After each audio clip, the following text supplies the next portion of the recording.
여러분 교회 이전을 위하여 계속 기도해 주시기를 바랍니다. 특별히 선한 목자교회에서 결정을 아직 다 하지 못하고 있는데 이번 한 주간 결정을 하게 되리라고 하는 소식을 들었습니다. 여러분 선한 결정이 내려질 수 있도록 기도해 주시기를 부탁을 드립니다.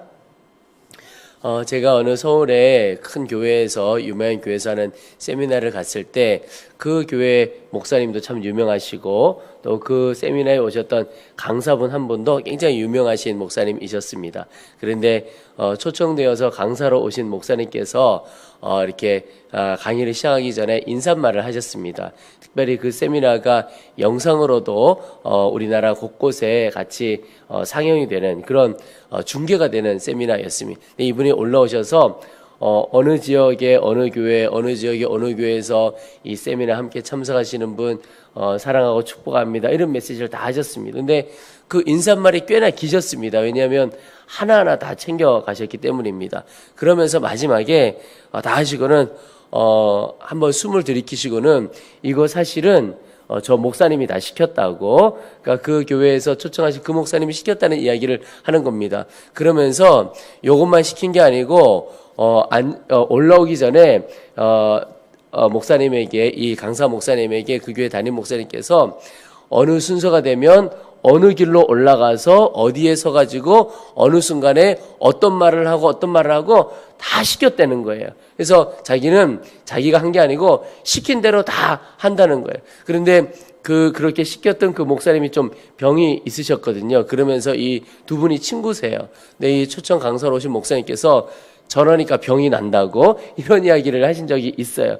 그런데 제가 그 이야기를 인상 깊게 들었던 것은 그냥 우스갯소리로 하신 건데, 그 세미나를, 큰 세미나죠, 진행을 하는데 굉장히 준비를 철저하게 하시고, 그리고 강사분으로 오신 그 목사님도 굉장히 크게 목회를 하셔서 아주 세심하게 하시는데도 친구분인데도 또 챙겨주는 겁니다. 제가 그것을 보고 참 도전을 많이 받았는데 그 세미나가 참 풍성했던 것을 기억합니다. 저희는 저희 교회도 예배의 풍성함을 사모합니다. 그래서 찬양도 은혜롭고 풍성했으면 좋겠고, 또 기도도, 또 특성도, 그리고 특별히 또 하나님께서 주신 은혜를 나누는 간증도 매주 있으면 좋겠다. 그래서 하여튼 예배 때마다 간증을 나누려고 합니다. 그런데 이 예배 순서만 준비하는 것이 아니고 그 이외에 진행되는 준비를 참 많이 합니다. 기도자로 어떤 순서에 올라가고 어떤 순간에는 어떤 찬양이 나가고 이런 준비들을 굉장히 많이 하죠. 동선도 준비를 하고. 그런데 어떤 분들은 처음에 그것을 잘 이해하지 못하고 받아들이지 못하는 분이 있습니다. 아니, 순서돼서 그냥 가서 하면 되지. 그런데 저희들이 그렇게 하는 이유가 있죠. 왜냐하면 그 예배 모든 순서에 온전한 은혜의 통로가 되기 위해서 그렇게 하는 겁니다. 그냥 완전히 철저하게 준비를 하지 않으면 꼭 실수가 있게 되고 어려움이 있게 되고 작은 것 하나가 은혜가 흘러가는 것을 가로막을 때가 굉장히 많이 있는 것을 봅니다. 그래서 준비를 참 많이 하는데 온전한 은혜의 통로가 되는 것, 이것이 얼마나 중요한가 하는 겁니다. 오늘 말씀을 읽었는데 바울의 표현은 그것을 덕을 세우고 질서 있게 하기 위함이다, 이런 표현을 하고 있습니다. 우리가 고린도전서를 묵상해 가고 있는데 고린도전서 14장에는 이 바울이 방언과 여러 은사들에 대한 설명을 쭉 해나가고 있습니다. 고린도 교회가 보니까 은사를 굉장히 사모하는 교회였고 또 예배도 아주 풍성했던 것 같습니다. 저희 교회가 추구하는 것처럼 아주 예배가 은혜롭고 풍성했던 것 같아요. 오늘 26절에 보시면 아마 예배 중에 찬송도 하고 가르치는 말씀도 있었고, 그런데 지금으로서는 잘 이해가 되지 않지만 계시도 있었고 방언도 있었고 통역도 있었고, 그러니까 지금 시각으로는 좀 이해가 되지 않지만 그때 예배에 여러 은사들을 가지고 있던 사람들이 여러 순서를 맡아서 이렇게 표현을 했던 것 같습니다. 그러니까 겉으로 보기에 굉장히 풍성했죠. 근데 문제는 일부 성도들 중에 아마 그 은사를 덕을 세우고 질서 있게 하지 못하고 아마도 자기 자신을 드러내는 일에 사용했던 것 같습니다. 그러다 보니까 어려움이 있게 되었던 것 같아요. 여러분, 은사라고 하는 것은 우리 모든 성도들에게 하나님 주신 은사가 귀하게 있기를 소망합니다. 그런데 그 은사는 하나님께서 주신 귀한 선물입니다. 특별히 교회를 세우고 덕을 세우기 위하여 주신 선물이죠. 그런데 중요한 것 중에 하나가 그 선물을 쓰는 사람이 잘 준비되어 있어야 한다는 겁니다. 그렇지 않으면 하나님께서 주신 귀한 선물인데 그 선물이 사람을 살리고 교회를 살리고 덕을 세우는 것이 아니라 오히려 해가 될 수도 있다고 하는 겁니다. 여러분, 음식을 요리할 때 쓰는 날카로운 칼이 있다고 생각을 해보십시오. 근데 그 칼이 아주 능숙한 아내의 손에 있을 때와 이 멋모르고 쓰는 어린 아이의 손에 있을 때 이게 너무너무 다릅니다. 이 능숙한 아내의 손에 그 칼이 있을 때는 온 가족에게 기쁨을 주는 칼이 될 수가 있죠. 그런데 이 아주 철없는 어린 아이에게 그 칼이 있다면 온 가족에게 위험함과 슬픔을 줄 수도 있게 되죠. 그러니까 똑같은 칼이지만 누구의 손에 달려있느냐에 잡혀있느냐에 따라 다르죠. 은사도 마찬가지입니다. 은사가 어떤 사람에게 부어져 있느냐, 이게 굉장히 그 은사를 통하여 어떤 결과를 가져오느냐 알 수가 있는 거죠. 오늘 사도 바울이 하나님께서 주신 은사를 사용하는 기준이 있다. 그 기준이 뭐냐? 하나를 말하자면 덕을 세우기 위함이라는 겁니다. 26절 마지막에 보면 모든 것을 덕을 세우기 위하여 하라. 여러분, 덕을 세운다는 말은 자신을 높이지 않고 자신을 낮추는 겁니다. 오직 주님만을 드러내는 것입니다.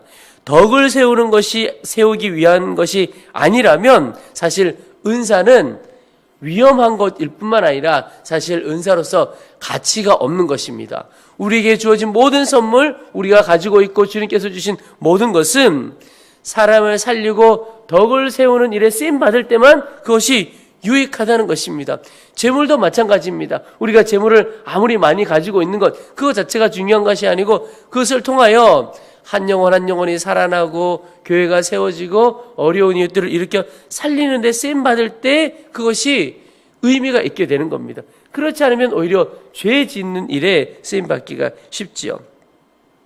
27절 이후에 보면 사도 바울이 방언이나 예언, 교회에서 어떻게 할 것인가 라고 하는 것에 대해서 세부적인 어떤 요즘으로 하면 세부적인 팁을 제시를 합니다. 지금 교회에서와는 좀 잘 적용하기 어려운 일이지만 그런데 핵심은 무엇이냐면 덕을 세우는 것이고 질서를 세우는 것입니다. 33절에 하나님은 무질서의 하나님이 아니시고 오직 화평의 하나님이시니라.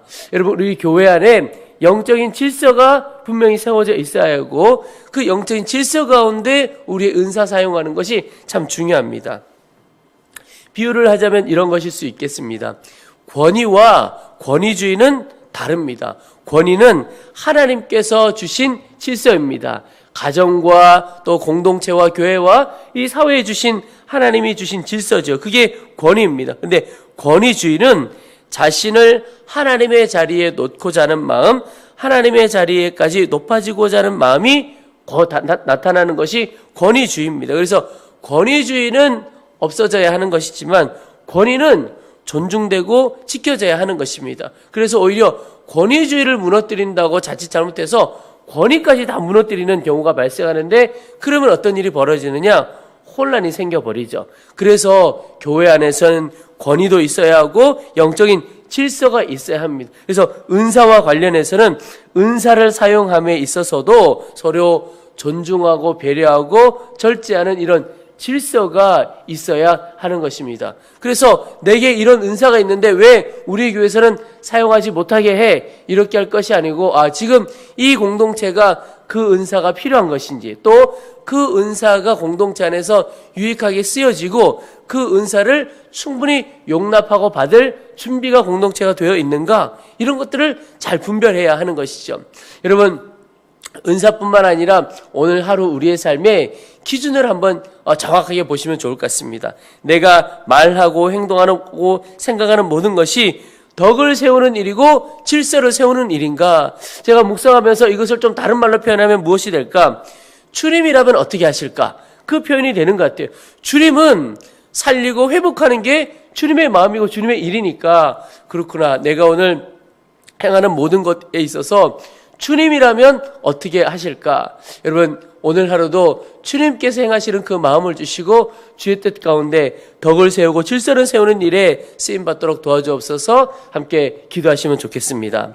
또 하나, 오늘 말씀을 읽다 보면 교회 안에 이 여성도들이 굉장히 마음이 불편한 본문이기도 합니다. 왜냐하면 34절에 여자는 교회에서 잠잠하라. 그들에게는 말하는 것을 허락함이 없나니. 이 구절 때문에 사실은 제가 신학교 다니면서 굉장히 어려움을 많이 겪기도 했습니다. 이 신학생들이 이 성경은 도대체 문제가 많다. 나도 문제가 많은 것 같지만 그걸 나한테 물으면 어떡하냐. 뭐 이런 얘기도 했었어요. 그런데 제가 이렇게 보니까 이것이 보편적인 말씀이라기보다는 그 당시 고린도 교회의 특별한 상황에서 하신 말씀이라고 생각이 되어집니다. 아마 이 시대에도 여성 사역자들, 우리로 말하면 여성 사역자들이 있었던 것 같아요. 그럼에도 불구하고 고린도 교회에 이 여성들이 은사가 많았다고 그랬잖아요. 근데 그 은사를 무분별하게 사용하는 것 때문에 어려움을 겪었던 것 같습니다. 그러니까 방언이나 예언이나 그리고 하나님의 말씀이라고 이야기를 하는데 막 무분별하게 얘기한 것 같습니다. 그래서 사도 바울이 36절에 보시면 하나님의 말씀이 너희로부터 난 것이냐 또는 너희에게만 임한 것이냐. 그러니까 추측을 해보면 요즘 표현으로 보면 이렇게 한 것 같습니다. 우리 여자 성도들 중에 몇 명이 주님께서 내게 말씀해 주셨습니다. 주님의 말씀이 내게 부어졌습니다. 이렇게 하면서 여러 이야기를 했던 것 같아요. 여러분, 주님께서 내게 말씀해 주셨습니다라고 하는 것이 믿음의 고백이고 표현이긴 합니다. 그런데 조심해야 할 표현이기도 합니다. 분별이 필요할 때가 있죠. 그래서 구체적인 상황 속에서는 분별이 필요한 때가 많습니다. 그래서 혹 우리 성도들 안에서는 이렇게 표현하는 게 더 지혜로울 것 같아요. 제게 이런 마음이 생기는데 혹 이것이 주님께서 주신 마음인지 주님께서 주신 말씀인지 좀 함께 분별을 했으면 좋겠습니다. 이런 표현이 좋겠다고 싶습니다. 예를 들어 여러분, 누군가를 사랑하라, 용서하라 이런 마음이 생겼어요. 그건 하나님께서 주신 말씀일까요? 아닐까요? 그런 거는 뭐 따져볼 것도 없습니다. 그거는 하나님께서 주신 말씀이에요. 그런데 구체적인 상황, 이렇게 하라 저렇게 하라, 예를 들어 가게를 열어요. 옷가게를 열어야 할지 음식점을 열어야 할지 뭐 이런 좀 더 구체적인 삶에서는 상황 속에서는 조심하고 분별해야 할 필요가 있다라고 하는 겁니다. 근데 이 시대에 아마 여성들 중에 교회 성도들 중에 무분별하게 주님이 내게 말씀하셨습니다. 그러면서 막 이야기하고 다니는데 뭔가 좀 아닌 것 같기도 하고 분별이 안 되는 것 같기도 하고 그랬던 것 같습니다. 여러분, 우리의 삶에 신앙생활할 때 믿음과 절제가 함께 가야 하고 믿음과 분별이 함께 가야 합니다. 근데 사실 두 가지가 함께 가야 된다고 말씀을 드렸지만 크게 보면 사실은 하나입니다. 진짜 믿음은 절제와 같이 가는 것이 믿음이고 진짜 믿음은 분별과 같이 가는 것이죠. 어느 한쪽으로 치우쳐서는 안 되는 것이죠. 이 시대에 예언도 폐하여졌다, 방언도 폐하여졌다라고 말하는 분들이 있습니다. 그 말은 성령의 역사는 초대교회 때로 끝났다. 지금은 그런 시대가 아니다. 이렇게 말씀하시는 분들도 있습니다. 그런데 저는 이 시대에 여전히 주님이 아직 재림하시기 전까지는 우리 가운데 와 계신 성령께서 역사하시는 성령 시대라고 믿습니다. 그러니까 지금 우리가 너무 죄에 물들어 있고 그것에 익숙하지 않아서 그렇지 예언하는 일도 방언하는 일도 또 성경에 나오는 여러 은사들도 저는 분명히 존재하고 하나님께서 주신 선물이라고 믿습니다. 그래서 치유의 은사도 신유의 은사도 분명히 있다고. 왜냐하면 실제로 되어지는 것을 보게 되니까 그렇습니다. 그런데 그런 일들을 사용할 때 아직 온전히 성숙되지 않고 사용하다 보니까 혼란스러운 일이 종종 생겼던 것 같아요. 그러다 보니까 어떤 목사님들은 아예 교회에서 방언 안 돼, 은사 안 돼, 딱 막아버리는 경우도 꽤 많이 있습니다. 제가 그것을 보면서 안타깝더라고요. 그래서 저희는 하나님께서 주신 은사를 성숙하게 사용할 수 있도록 우리의 영적인 성숙이 더 먼저 추구되어야 하겠습니다. 그러면 주신 선물을 정말 귀하게 잘 사용할 수가 있는 것이죠. 39절에 그런즉 내 형제들아 예언하기를 사모하며 방언 말하기를 금하지 말라. 지금 어려움이 많은 것에 대해서 이야기했지만 바울이 마지막에 다시 이야기하는 것은 그렇다고 그거 사용하지 말라는 것이 아니고 오히려 사모하라는 겁니다. 더 열심히 방언으로 기도하라는 겁니다. 그런데 40절에 모든 것을 품위 있게 하고 질서 있게 하라. 여러분, 이게 정말 중요한 것이죠.